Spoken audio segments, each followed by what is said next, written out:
আসসালামু আলাইকুম। সবাইকে স্বাগত জানাচ্ছি আমার দেশ আজকের বিশ্বে। সঙ্গে আছি আমি মাহবুবুর রহমান ইমন। শুরুতেই জানিয়ে দিচ্ছি শিরোনাম।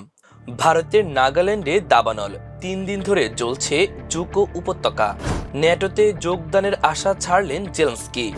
বাতিল হয়েছে মোদির সঙ্গে মেসির সাক্ষাৎ। শুনছিলেন সংবাদ শিরোনাম, এবার বিস্তারিত। ভারতের উত্তর পূর্বাঞ্চলীয় রাজ্য নাগাল্যান্ডের সুদৃশ্য জুকো উপত্যকায় দাবানল শুরু হয়েছে। 3 দিন ধরে জ্বলছে উপত্যকার বিশাল অংশ। স্থানীয় প্রশাসনের বরাত দিয়ে এক প্রতিবেদনে ভারতের জাতীয় দৈনিক দ্য হিন্দু জানিয়েছে, গত শুক্রবার জুকো উপত্যকায় ট্রেনিংয়ে গিয়েছিলেন 4 জন স্থানীয় ট্রেকার। তাদের অসাবধানতার জেরেই ছড়িয়ে পড়েছে আগুন। জুকোতে ট্রেকিংয়ে গিয়ে উপত্যকার একটি এলাকায় তাঁবু খাটিয়েছিলেন তারা। তারপর তাঁবুর সামনে ক্যাম্পফায়ার জ্বালিয়ে পানির খোঁজে বের হয়েছিলেন। পানি নিয়ে ফিরে আসার পর তারা দেখেন সেই আগুন ছড়িয়ে পড়েছে। আগুনের মধ্যেই আটকা পড়েন তারা। শনিবার তাদের উদ্ধার করা হয়। ততক্ষণে উপত্যকার 1.3 বর্গ কিলোমিটার এলাকায় আগুন ছড়িয়ে পড়েছিল। উদ্ধারের পর প্রাথমিক জিজ্ঞাসাবাদে ট্রেকাররা তাঁবুর সামনে আগুন জ্বালানোর কথা স্বীকার করেছেন। বর্তমানে কতখানি এলাকা জুড়ে দাবানল ছড়িয়েছে তা নিশ্চিতভাবে বলা যাচ্ছে না, তবে শুষ্ক আবহাওয়া ও ঝড়ো বাতাসের কারণে প্রতি মুহূর্তে বাড়ছে আগুন। পশ্চিমারা যদি নিরাপত্তার নিশ্চয়তা দেয়, তাহলে সামরিক জোট ন্যাটোতে যোগ দেওয়ার বিষয়টি বাদ দেওয়ার ইচ্ছা প্রকাশ করেছেন ইউক্রেনের প্রেসিডেন্ট জেলেনস্কি। 2022 সালে রাশিয়া পূর্ণমাত্রা হামলা চালানোর আগে থেকেই যুক্তরাষ্ট্রের নেতৃত্বাধীন ন্যাটোতে যোগ দেওয়ার চেষ্টা চালাচ্ছিল ইউক্রেন। যুদ্ধ শুরুর পর এই আকাঙ্ক্ষা আরও ত্বরান্বিত হয়, তবে শেষ পর্যন্ত ইউক্রেন এই ইচ্ছা থেকে পিছু হটছে। জার্মানির বার্লিনে যুক্তরাষ্ট্রের দূত এবং ইউরোপীয় নেতাদের সঙ্গে বৈঠক করেন জেলেনস্কি। এরপরে শোনা গেল ন্যাটোতে যোগ দিতে ইউক্রেন আর জোরারোপ করছে না।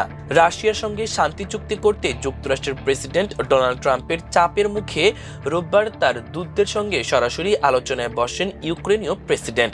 এতে ট্রাম্পের 2 প্রধান দূত স্টিভ উইটকফ এবং তার জামাতা জার্ড কুর্নাস উপস্থিত ছিলেন। বৈঠকে জেলেনস্কি বলেন, যদি যুক্তরাষ্ট্র ও ইউরোপের দেশগুলো তাদের আইনি বাধ্যতামূলক নিরাপত্তা নিশ্চয়তা দেয়, তাহলে ইউক্রেন আর ন্যাটোতে যোগ দেবে না। ন্যাটোর আকাঙ্ক্ষা বাদ দেওয়াকে শান্তি আলোচনার একটি ছাড় হিসেবে অভিহিত করেছেন তিনি। আর্জেন্টাইন ফুটবল তারকা লিওনেল মেসি এবং ভারতের প্রধানমন্ত্রী নরেন্দ্র মোদীর মধ্যে নির্ধারিত সাক্ষাৎ সোমবার বাতিল হয়েছে। তাদের সাক্ষাৎ হওয়ার কথা ছিল ভারতের রাজধানী নয়াদিল্লিতে।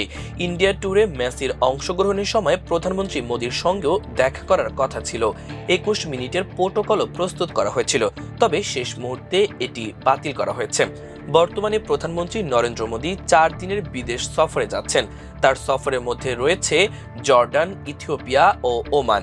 ভারত ছাড়ার আগে তিনি জানান, এই 3 দেশে ভারতের দীর্ঘকালীন সম্পর্ক এবং বিস্তৃত দ্বিপাক্ষিক যোগাযোগ রয়েছে। মেসির 3 দিনের ভারত সফরের প্রথম গন্তব্য ছিল কলকাতা।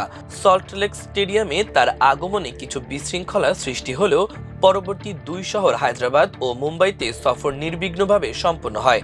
সফরের সমাপ্তি হবে নয়াদিল্লির অরুণ জেটলি স্টেডিয়ামে এক সংবর্ধনা অনুষ্ঠানের মাধ্যমে। প্রিয় দর্শক, আমাদের আজকের বিশ্বের আয়োজন এ পর্যন্তই। নিউজটি ভালো লাগলে চ্যানেলটি সাবস্ক্রাইব করুন এবং ফলো দিয়ে পাশে থাকুন আমাদের ফেসবুক। আল্লাহ হাফেজ।